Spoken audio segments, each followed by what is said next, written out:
is going on, y'all? It is the Caveman back at it again with another video. The Las Vegas Raiders have been through a lot this year. They have been in the trenches. They've had some very high highs and some extremely low lows. This team has been through some shit. I'm not sure if this roller coaster for the Raiders franchise has an end in sight, because it seems like event after event is just happening for this team, and it's not necessarily for the best. But before we get into all of that, you guys know the drill around here. Mott's applesauce, if you're ever hungry, thirsty, whatever it might be. Mott's applesauce will satisfy whatever satisfy you need to satisfy. The Caveman guarantee. I promise it will never fail you. Mott's, one day, I tell you. Las Vegas Raiders have quite literally been in the mud throughout the 2021 season, and yet they sit in second of the AFC West at 5-3, having one of the best seasons that they've had in a while, despite all the shit that's been happening for them off the field. The Las Vegas Raiders season has been a movie, but a movie you just simply can't write. And that's not for,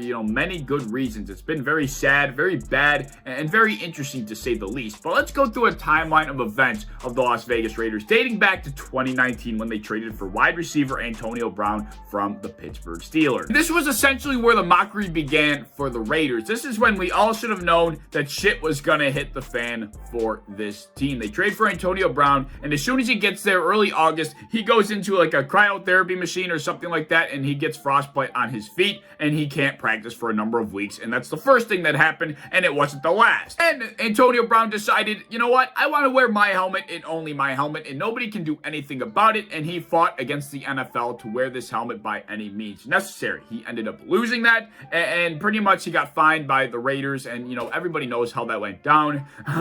Antonio Brown showed up to the Raiders facility, called Mike Mayock a cracker, requested his release, and that essentially was granted soon after that. Yeah, that was quite the saga. That would pretty much set the tone for the Oakland Raiders, or at the time, the Oakland Raiders, as they finished 7-9 in the 2019 season. And then they carried over into 2020, where, there was some good news when they moved to Las Vegas, or I guess depending on who you are, that could be some bad news if you're, an Oakland fan or you live in Oakland. That was some pretty bad news, so I guess it's objective. But either way, they move, they have a new stadium, and they roll into 2020, and once again, repeat mediocrity, and they finish 8-8, exactly at 500, and don't make any noise once again.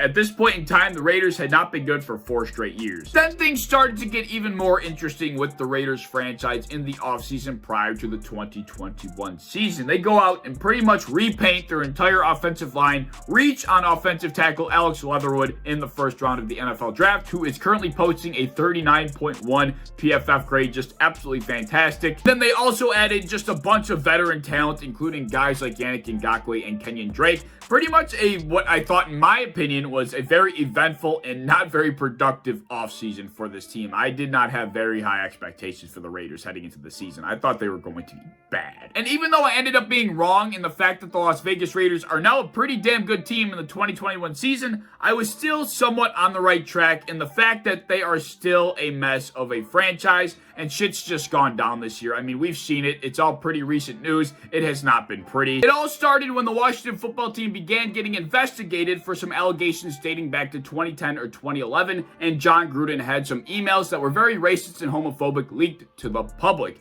Once those were released, John Gruden still somehow coached the following Sunday, where the Las Vegas Raiders lost to the Chicago Bears 20-9. It's no surprise they lost that game. When your coach is pretty much in some hot boiling water for some shit that he did like 10 or so years ago, you're probably going to lose, because that's quite the distraction. Yeah, he somehow coached in that game, but then just 24 hours later, or a little over 24 hours later, in the middle of Monday Night Football, more John Gruden emails were leaked, and he was pretty much forced into resignation in the middle of the Ravens-Colts game on Monday Night Football. That was quite the night for NFL news. Anyways, you expect that to be enough excitement for one franchise in one given season, but it just does not stop there. Not even a month later, we all know what happened with Henry Ruggs. We don't need to rehash it. Condolences out to everybody involved. That was one of the most tragic, sad, situations I've ever seen, I've ever heard. Yeah. But somehow, it still didn't stop for this franchise. 2020 first-round pick Damion Arnett, the defensive back out of Alabama, if I'm not mistaken, apparently takes to social media to threaten somebody with what I think is a loaded gun in his hand and put it out on the internet. And he's throwing a bunch of cuss words out there. He's threatening some other individual, and he's holding a gun. Yeah, you got to be a complete moron if you ask me. Of course, he ended up getting cut. It came out soon after, which I didn't even know, that this dude, Damion Arnett, supposedly crashed 4 rental cars in the same month. How do you even do that? 4 rental cars. Why in the NFL are you renting cars to begin with? And on top of the fact, how are you wrecking all 4 of those cars? That is beyond my comprehension. I think he was trying to wreck those cars. There's no way that's humanly possible. This guy is a complete moron, and there's no other way around it.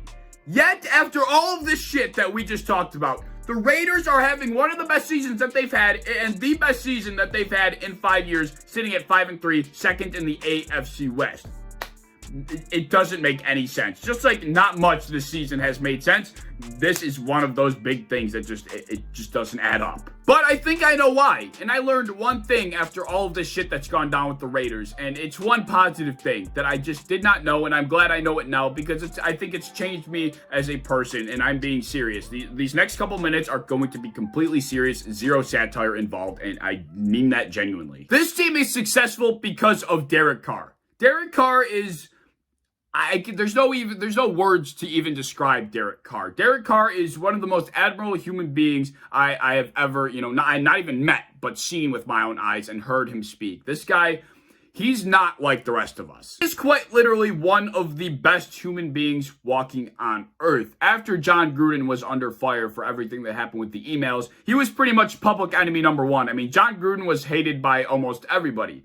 Yet Derek Carr, when he was asked about it, spoke against all of that. I mean, he still acknowledged what happened, but he spoke against it. And he said, I hate the sin, but I love the man. I mean, that takes some guts. That takes some courage. That takes some seriously deep-rooted belief systems to really speak out and say that with your heart. Like, that was crazy to me. Then, of course, the Henry Ruggs incident happened, and Derek Carr borderline did the same thing. Henry Ruggs, just like John Gruden, was public enemy number 1 to the general public, and Derek Carr spoke out. He spoke his heart, and I mean, it moved me as a human being. He said he needs love. If no one else will give it to him, I will. I mean, that gives me goosebumps. That gives me chills in a very good fashion. Like, the forgiveness that this guy has in his heart, there's just no way to describe it. There are not many people that I could sit here and tell you have moved me on such a deep level as a human being that I have never met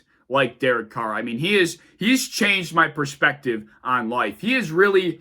He is a better man than most of us walking on the earth. And I mean, that's just the truth. There is something about Derek Carr that is just, it's special. And I think Derek Carr, on top of the fact that he is just such a fantastic human being, so admirable, so forgiving, so loving.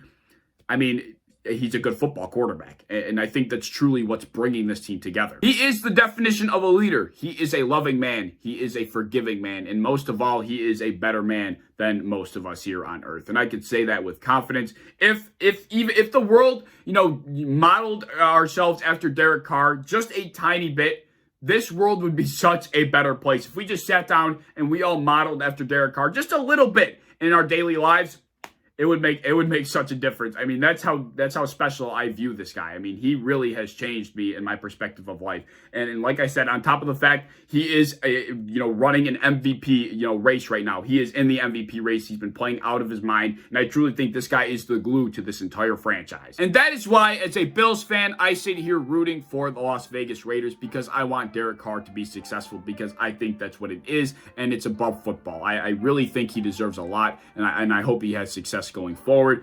But yeah, those are my thoughts. I just wanted to put that out there because I think it should be out there, and those are my opinions. I like to speak my feelings. I wouldn't be shocked if Derek Carr spoke with, Damion Arnett about what happened, even though I have no forgiveness about this dude. I think he's a complete moron.